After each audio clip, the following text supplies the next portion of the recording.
તો નમસ્કાર મિત્રો, આજે ગિરનારની મુલાકાતે છે. વરસાદનો મોસમ છે અને પ્રકૃતિ ખીલેલી છે, ત્યારે એમનો આનંદ લેવા માટે આજે ગિરનારની મુલાકાતે આવ્યા છે ને શરૂઆત કરી દીધી છે ચડવાની. સરસ મજાની લીલોતરી છવાઈ રહી છે અને ક્યારેક ક્યારેક વન્યજીવો પણ જોવા મળે છે એવું આશા રાખીએ છીએ અને સરસ મજાના ઝરણા પણ જોવા મળે એવી પણ આશા રાખીએ. આ તો સૌરાષ્ટ્રની ભૂમિ છે સાહેબ, જ્યાં નરસિંહ મહેતાના ખોડે આટલું સરસ મજાનું આપણું જુનાગઢ છે અને આપણા સૌરાષ્ટ્રની તો શું વાત કરીએ છીએ, એટલું મસ્ત છે. તો ચાલો આવો બતાડીએ આપણે ગર્વ ગિરનારની ગોદમાં સરસ મજાના ઝરણાઓ. તો અહીં મારી સાથે મારો પરમ મિત્ર એટલે નિલેશ હોદાર પણ છે, જેઓ આજે હિન્દીમાં બનાવવા માગે છે. અગાઉ તો 2 વાર તે ગિરનાર આ મહિનામાં આવી ચૂક્યા છે અને આજે ફરીવાર મારી સાથે આવ્યા છીએ ત્યારે હિન્દીમાં બ્લોગ બનાવવા માગે છે. એમની ચેનલ છે નિલેશ હોદાર. કેવી સરસ મજાની લીલી છમ છે આપણી આ ગાંડી ગીરો, એટલે જુનાગઢનો ગર્વ ગિરનાર તરીકે ઓળખીએ છીએ. તો આપ જોઈ શકો છો આ મહિલાઓને, જેઓ ગિરનારના પર્વતમાં જે પ્લાસ્ટિકનો જબરજસ્ત ઉપયોગ થાય છે અને તે સફાઈ કરવા માટે આજે આ પ્રકૃતિને બચાવવા માટે, આપણા ગિરનાર પર્વતને બચાવવા માટે ખૂબ તકેદારી રાખે છે અને એક એક પ્લાસ્ટિક ભેગા કરીને આવી બેગમાં ભેગા કરી અને એક જગ્યાએ તેઓ નીચે નાખે છે. ના એ મહિલાઓ છે જે સફાઈ કર્મચારી કહેવાય અને આ ગિરનારના પર્વતને એક પ્લાસ્ટિકથી મુક્ત કરવા માટે તેઓ આ અભિયાન ચલાવે છે. અને આજે શનિવારનો દિવસ છે ત્યારે અહીંયા હનુમાનજી મહારાજ એટલે કપિરાજાના પણ જો સરસ મજાના દર્શન થઈ ગયા છે એટલે આપણો ધક્કો વસૂલ થયો છે. આ જોઈ શકો છો મિત્રો કે ચોમાસાની સિઝનમાં આવો તો રોપવે 99% બંધ હોય છે, એટલે એ આશા રાખવીની, ચડીને ઉતરીએ એ જ આશા રાખવાની. અને આ રોપવેનો સૌથી ઊંચામાં ઊંચો જે ટાવર છે તેની નીચે એક્ઝેક્ટ અમે ઊભા છે ને નજીકથી પણ આપ નિહાળી શકશો. અને અત્યારે રોપવે બંધ છે ને આ પર્વતનો નજારો. અને કોઈ માને કે આ ગિરનાર પર્વત ઉપર આપણા માલ ઢોર પણ છે હો ભાઈ. હા, કારણ કે આ તો આપણી ગાંડી ગીર કહેવાય જ ને ભાઈ. તો આવા માલ ઢોરવા ને ભેંસું પણ ગાયું ને એ પણ જોવા મળે છે. જાય 400 પગથિયા ઉપર ખૂબ સરસ મજાનું જો તમને આ નજારો જોવા મળે છે. અને આ વ્યક્તિ છે જો, શું હાલે જ ભાઈ, શાંતિ? તો આ ચોમાસાના મોસમમાં અહીં સુધી તમે કેવી રીતના લઈને આવો છો? સીડીએથી ચડી જાય છે? અચ્છા, પછી અહીંથી તે રિટર્ન પાછા ક્યારે જાવ છો? ઓકે, એટલે ત્યાં સુધી આને ચરાવવાનું હોય ત્યાં સુધી ચરાવીને પછી એમની રીતના નીચે ઉતરવામાં એમને કંઈ દિક્કત થાય છે કે આસાનીથી ઉતરી જાય છે? હા હા, તમારું નામ શું છે?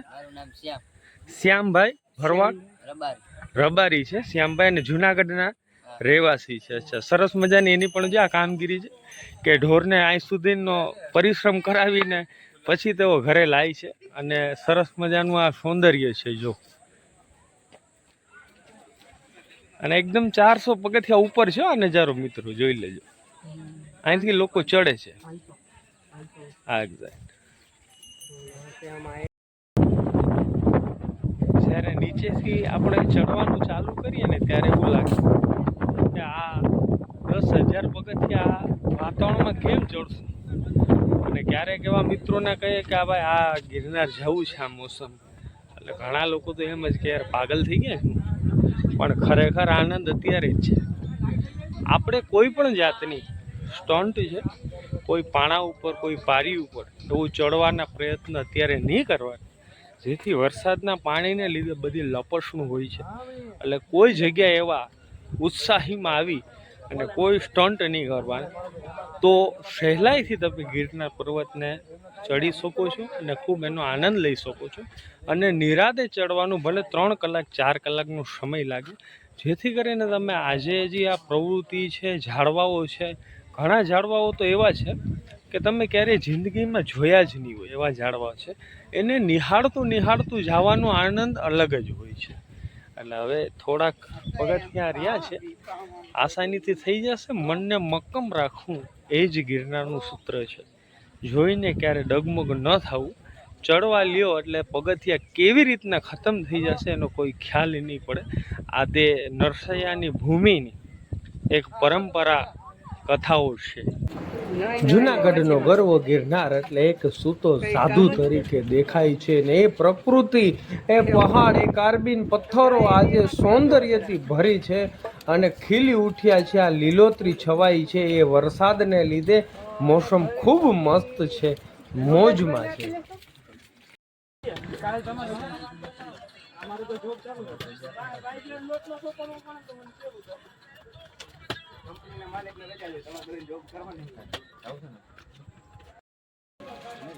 હા તો નિલેશભાઈ, આ પાણી આપણે પથ્થરમાંથી જે ભરેલ છે, આ ઝરણું જે વહે છે ધીમે ધીમે, એમાંથી આ પાણી ભરેલું છે. હવે એ કેવું લાગે છે જરા પીને કહેતો. શું એની મીઠાશ હશે? વરસાદનું આ પાણી છે એની કુદરતી મીઠાશ તો કંઈક અનોખી જ હોય છે. एकदम ठंडा और मीठा, एकदम ठंडू पानी અને બહુ એટલે બહુ મીઠું પાણી. અચ્છા, જેમ આરો પ્લાન્ટ હોય એવું લાગે કે કુદરતનો એક આરો પ્લાન્ટ એમ. અચ્છા, સરસ. તો જે આ પથ્થરમાંથી આવે છે અને આપણે પણ એક ઘૂંટડો લઈ લઈએ, ખ્યાલ પડી જશે પાણીની. લાવ પકડાવ.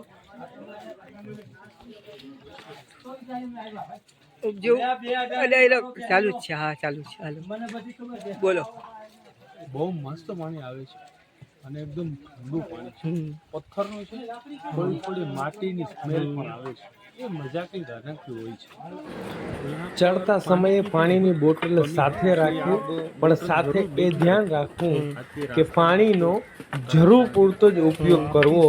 હાથ કે મોઢા ધોવામાં પાણીનો ઉપયોગ ન કરવો, કેમ કે હવે જ્યાં ત્યાં પાણી નથી મળતું, એટલે પાણીને ખૂબ બચાવીને રાખવું. 20ની બોટલ 50 અને 40માં મળે છે, એ ખાસ ધ્યાન રાખવું. એટલે પાણી છે એ ખૂબ કિંમતી વસ્તુ છે એમ સમજી અને બેગમાં સાચવી અને રાખવું. એક બોટલ ચડીને ઉતરીએ ત્યાં સુધી સુરક્ષિત રહેવી જોઈએ.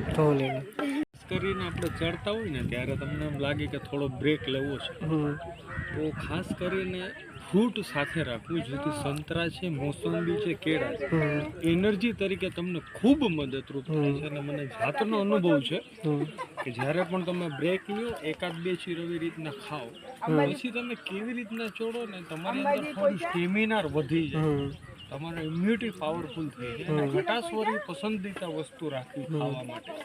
જેવી તેવી વસ્તુઓ ન ખાવી, ટાળવું, જેથી કરીને તમારી અંદરની જે સિસ્ટમ છે, એનર્જી છે, એવી ને એવી રહી શકે છે, જેથી તમને થકાન નહીં લાગે.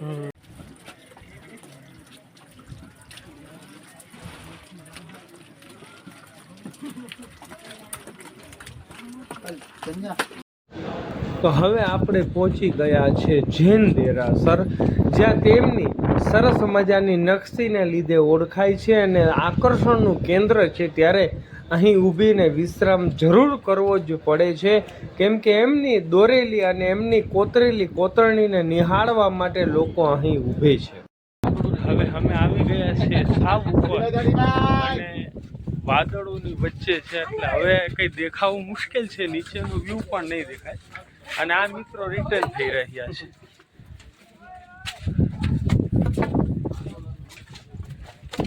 જોઈ લો. હવે કંઈ દેખાવું બહુ મુશ્કેલ, કેમ કે વાદળો આપણે સ્પર્શ કરીને જાય છે એવું સૌંદર્ય તમને જોવા મળશે.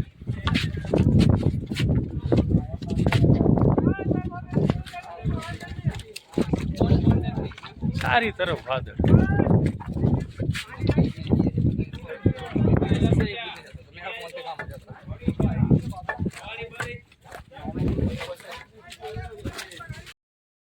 હા તો મિત્રો, આ છે રાણક દેવીનો થાપો, જે રસ્તામાં આવે છે અને આને જોવા માટે ઘણા લોકોની નજીકમાં હોય છે. અને એવી કહેવત છે કે એક પથ્થર ઉપર જ આ પથ્થર ઊભો છે. આ બાજુ નીચે ખીણ છે અને માત્ર એક જ પથ્થર એવો છે જેવો બહુ ઓછી જગ્યામાં એમનેમ સ્થિર ઊભેલો છે ને બહુ જૂનું અને ઐતિહાસિક આ પથ્થર છે, જે દર્શન કરવા લાયક પણ છે અને તે પૂજાય છે પણ ખરો. તેવો આ રાણક દેવીનો થાપો છે, જે આપ જોઈ શકો છો.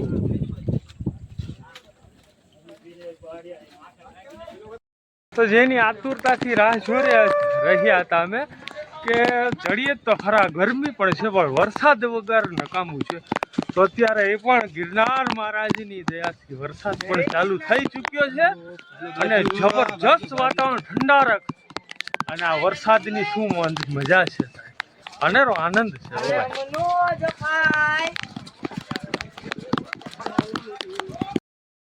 તો ફાઇનલી આપણે પહોંચી ગયા છે આજે મા અંબાના દર્શન કરવા માટે અંબાજી.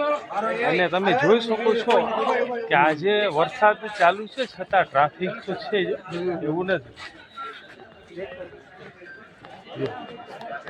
આ તરવરાટ ને હોશથી ભરેલા યુવાનો છે, જો છે ને કેમ છે આ યુવાનો આવા વરસાદના વાવાઝોડામાં બીતા જ નથી હો.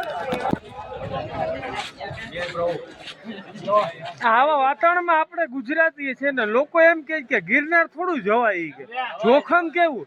હવે ખરેખર આ યુવાનોને પૂછો કે અહીં કેવો આનંદ છે, હે જોઈ લે છે ને. આમ હોવું જોઈએ યાર, આમાં ક્યાં. હા પણ એક વસ્તુ ખરી છે કે અહીં આવા મોસમમાં તો કોઈ પણ જાતના સ્ટન્ટ કે અડપલણા નહીં કરવાના. ક્યાંય પારી ઉપર ચડીને હીરોપંથી બનવાની કોશિશ નહીં કરવાની, તો ભારી પણ પડે છે ભાઈ, એ વાત પણ છે. એટલે બહુ શાંતિથી આવું ને શાંતિથી જવું, તો કોઈ જાતનો જોખમ નથી. વાહ રે વાહ. ખરેખર જો ગિરનાર આવીએ ને નાસ્તો કરવો હોય ને તો આવો કરવાનું. ફ્રૂટ છે, કઠોળ છે, જેથી કરીને તમારા શરીરની અંદર ઇમ્યુનિટી જળવાઈ રહે, એની ખાસ તકેદારી રાખવી. ખડખડતા પાણીથી વહે છે, કેટલું સરસ મજાનું સૌંદર્ય છે. આપણે નસીબદાર લોકો છે કે આપણી પાસે આપણો ગિરનાર પર્વત છે. કેટલો સરસ મજાનું ટીપું ટીપું પાણીથી ધોધ વહે છે. એ ગર્વ ગિરનાર છે, જ્યાં માટીની સુગંધથી મહેકે છે, એ આપણો ગિરનાર પર્વત છે. આપ સૌની લાગણી છે કે એકવાર ચોમાસામાં ગિરનારનો આનંદ લેવો જોઈએ હો ભાઈ. તો ફાઇનલી મિત્રો અત્યારે આપણે ઉતરી ગયા છે ને હવે બસ માત્ર ગણતરીના જ પગથિયાઓ બાકી છે. સફર એકદમ જોરદાર અને મસ્ત રહી કે વરસાદના મોસમમાં પણ ગિરનાર પર્વતની ખૂબ જ મજા છે અને ખૂબ આનંદ છે. કેમ કે ઝાડવાઓ પણ એટલા છે, વાદળોથી વરસાદનો માહોલ પણ કંઈક અનેરો લાગે છે. અને ઉપર જેમ જાતે જાય ત્યારે વાદળોમાં ખોવાઈ જાય છે એવું અહેસાસ થાય છે. એ આપણા માટે ખૂબ આનંદની વાત છે ને ખૂબ ઉત્સાહિત અને ખૂબ જ મજા આવી. ખરેખર એકવાર ચોમાસાની ઋતુમાં ગિરનારની મુલાકાત કરવા જેવી છે. જય હિન્દ, જય ભારત.